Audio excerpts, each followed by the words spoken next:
تکبیر اولا پر یہ بتا نیت کیا ہے، یہ بتا کہ تیرا ارادہ کیا ہے۔ شیخ سعدی فرمایا کرتے تھے تیرے وجود کا قبلہ تو سیدھا ہے، دل کے قبلے کی بھی بات بتا۔ تیرے وجود کا قبلہ درست ہے پر دل کے قبلے کی بھی، ہاں خودی کا سر نہاں لا الہ الا اللہ، خودی کا تیگ فساں لا الہ، یہ دور اپنے ابراہیم کی تلاش میں ہے۔ صنم کدا ہے جہاں لا الہ الا اللہ، صنم کدا ہے جہاں لا الہ الا اللہ، اور اگرچہ بت ہیں جماعت کی آستینوں میں پر مجھے ہے حکم ازاں لا الہ الا۔ تو یہ جو ہمارا مزاج ہے نا لوگوں کو دکھانے کا، بتانے کا، سنانے کا، شیخ ابو العباس مرسی فرماتے کہ مجھے کئی دفعہ محبوب کریم علیہ السلام کا دیدار نصیب ہوا،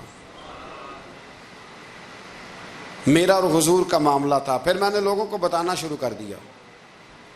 فرماتے ہیں پھر انہوں نے آنا چھوڑ دیا، اس لیے کہ کچھ باتیں ایسی ہوتی ہیں جو بتانے کی نہیں ہوتی، لیکن کچھ بندوں کو بشارتیں ہوتی بڑی ہیں، وہ ان بیچاروں کو بد ہضمی ہو جاتی، وہ بتائیں نا جب تک 20 لوگوں کو، تب تک ان کی وہ بد ہضمی ختم ہے۔ حالانکہ ہر چیز بتانے کی، دکھانے کی، سنانے کی، ہر چیز کی وضاحت دینے کی نہیں ہوتی، ہر چیز ایسی نہیں ہوتی۔ حضرت ابو ہریرہ جیسے لوگ فرمایا کرتے تھے علم کی 2 تھیلیاں، ایک کھولی ہے، دوسری کھولو تو مجھے قتل کر دو۔ ہر چیز کو بتانے سمجھانے کی ہوتی ہے۔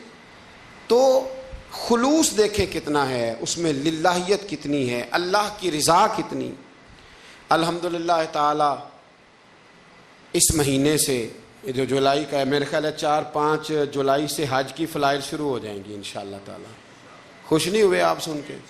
جو جا رہے ہیں رب ان کا قبول فرمائے، اور جو رہ گئے اللہ انہیں موقع عطا فرمائے۔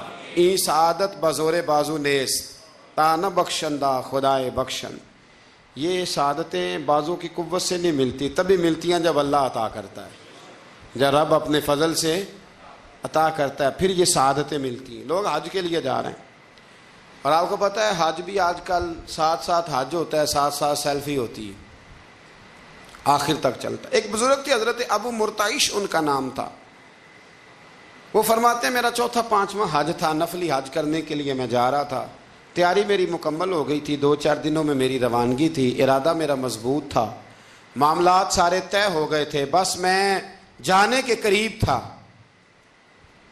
فرماتے ہیں کہ میں ایک دن گھر میں بیٹھا تھا، کریں اماں جی نے نا کہا بیٹا ذرا پتر ذرا پانی کا پیالہ دینا۔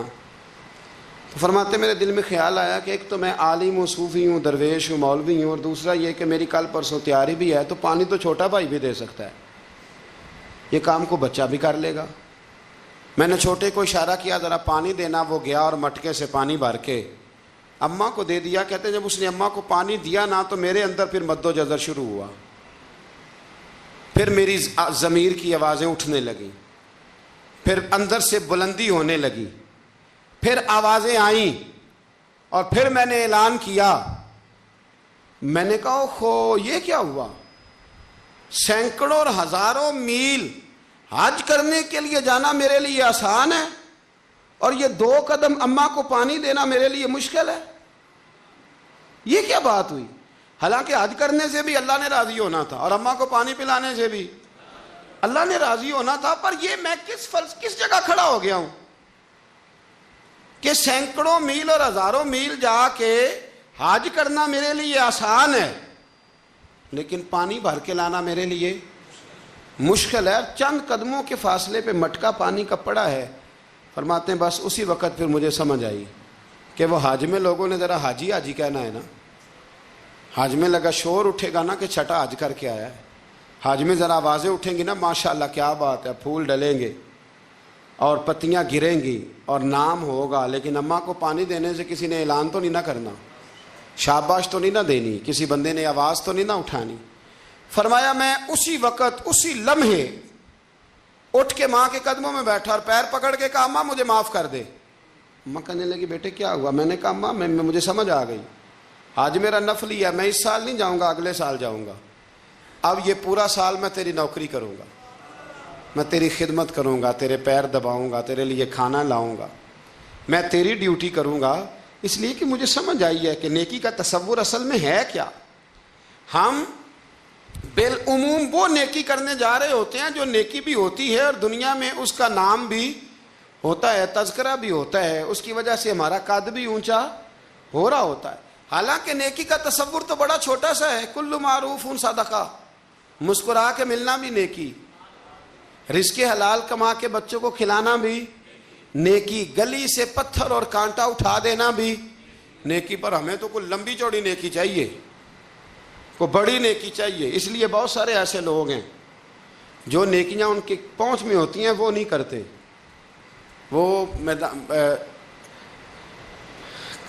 محرم کے ایام میں نا ایک جگہ پہ حاضری کا موقع ملا تو وہاں ایک صاحب کہہ رہے تھے ہم مریں گے، لڑیں گے، جانیں دیں گے، قربانی دیں گے، ہم امام علی مقام کی سنت ادا کریں گے، سارا کچھ کریں گے۔ تو بعد میں وہ میرے پاس بیٹھے تو میں نے انہیں کہا کہ جب جنگ کا موقع آئے گا تو انشاءاللہ لڑیں گے، جانے بھی دیں گے، پر ابھی آپ یہ کام کریں کہ امام حسین ایک رات میں پورا قرآن پاک پڑھا کرتے تھے، یہ والی سنت امام حسین کی شروع کریں، یہ والی سنت ابھی آپ سٹارٹ، جب وہ موقع آئے گا تو انشاءاللہ وہ کام بھی کریں گے۔ تو یہ والی سنت آپ سٹارٹ کریں امام صاحب کی۔ امام صاحب 100 نفل پڑھا کرتے تھے فرض نماز کے علاوہ روزانہ، 100 رکعت نماز نفل، تو آپ یہ والی سنت امام حسین کی شروع کریں نا، تو جب کربلا سجانے کی باری آئے گی تو پھر کربلا بھی سجا لیں گے۔ لیکن ہم نے یہ والے کام نہیں کرنے، نمازیں 5 پوری نہیں پڑھنی، ہم نے تو صرف کربلا والی سنت ادا کرنی، نعرے لگانے ہیں، وہاں تک پہنچنا ہے۔ میرے عزیز یاد رکھیں، اللہ کی رضا ہر جگہ پیش نظر ہو۔ میرے رسول کریم صلی اللہ تعالی علیہ وسلم کی عالی مرتبت خدمت میں ایک جنگ کے موقع پر صحابہ نے عرض کیا تھا کہ یا رسول اللہ صلی اللہ تعالی علیہ وسلم فلاں آدمی بڑی ہمت سے لڑ رہا ہے، جہاد کر رہا ہے، بڑی بات ہے۔ تو حضور نے فرمایا یہ جہنمی ہے، جہاد کر رہا تھا، توجہ ہے میری بات پر؟ حضور نے فرمایا یہ جہنمی ہے، یہ دوزخی ہے، یہ بندہ جنتی نہیں۔ جب سرکار دو عالم صلی اللہ تعالی علیہ وسلم نے یہ بات ارشاد فرمائی تو صحابہ کہتے ہیں ہمیں تجسس ہوا کہ یہ کیا بات ہوئی، اتنی ہمت سے، جوان مردی سے، اتنی وہ دلیری سے لڑ رہا ہے اور حضور نے فرما دیا دوزخی ہے۔ کیسے دوزخی کیسے؟ تو ایک صحابی کہنے لگے میں اس کا پیچھا کرنے لگا، جب پیچھا کرنے لگا تو اس پر نا کچھ زخم کاری لگ گئے تھے، زخم گہرے تھے، وہ زخموں کو برداشت نہ کر سکا اور ایک مقام ایسا آیا کہ اس نے خود اپنے پیٹ میں خنجر لگا کے، پیوست کر کے، خنجر مار کے یا تلوار مار کے یا نیزہ مار کے اس نے خودکشی کر لی، زخموں کی تاب نہ لا سکا۔ حضور نے فرمایا تھا کہ یہ جہنمی ہے، تو اس کی وہ جو بات تھی وہ صادق ہو گئی۔ کہتے ہیں میں فوراً بولا، میں نے کہا میرے محبوب جو فرماتے ہیں حق اور سچ ہی فرماتے ہیں، دیکھو کس موت مرا ہے۔ اب اس پر مفسرین نے لکھا ہے کہ وہ بندہ جو گھر سے نکلا تھا نا تو وہ دین کے لیے لڑنے نہیں نکلا تھا، وہ قومیت کے لیے لڑنے آیا تھا کہ میرا سارا قبیلہ گیا ہے تو مجھے بھی جانا چاہیے، ہماری قوم سے فلانی قوم ٹکرائی ہے تو لہذا ہمیں، اس کی نیت میں، ارادے میں دین، للہیت اور خلوص شامل ہے۔ اس کی دلیل وہ حدیث ہے جس میں حضور نے فرمایا کہ عالم بھی، سخی بھی اور شہید بھی اس وجہ سے جہنم میں جائیں گے معاذ اللہ کہ ان کی خدمات کی وجہ اللہ کی رضا نہیں تھی، خدمات کی وجہ ذاتی شہرت تھی، بہادری کے دعوے تھے، سخاوت کا سبب یہ تھا کہ لوگ انہیں سخی کہیں۔ خلوص والا جو عمل ہوتا ہے نا، خلوص والا، وہ تو بڑا تھوڑا بھی ہو تو قبول ہوتا ہے، اس میں بڑی، دیکھیں نا اللہ کی بارگاہ میں مقدار نہیں دیکھی جاتی، معیار دیکھا جاتا ہے، مقدار نہیں دیکھی جاتی، معیار دیکھا جاتا ہے۔ نبی کریم علیہ السلام نے ایک جنگ کے موقع پہ اعلان کیا کہ ہر بندہ چندے میں حصہ دے، قحط کا زمانہ ہے، بہت زیادہ مال کی ضرورت ہے، ہر آدمی آئے، حصہ ڈالے، آگے بڑھے۔ جب سرور دو عالم صلی اللہ تعالی علیہ وسلم نے یہ اعلان فرمایا، حضور نے حکم دیا تو بڑا بڑا مال دیا۔ حضرت عثمان غنی نے کئی 100 اونٹ دیے مال کے بھر کے، حضرت صدیق اکبر نے بھی بڑا دیا، فاروق اعظم نے بھی آدھا مال دیا، حضرت عبد الرحمن ابن عوف جیسے لوگوں نے ہزاروں اور لاکھوں دینار دیے۔ ایک غریب صحابی تھے، وہ فرماتے میں نے زور سے عصر تک یہودی کے باغ میں مزدوری کی، چند کلو کھجوریں ملی تو لا کے میں نے حضور کی بارگاہ میں نذرانہ پیش کیا۔ فرماتے میرے دل میں خیال تھا کہ وہ میری اٹی کیا کرے گی، میرا ایک قطرہ کیا کرے گا؟ جہاں لوگوں نے لاکھوں دیے ہیں، ہزاروں دیے ہیں، تو کیا بنے گا؟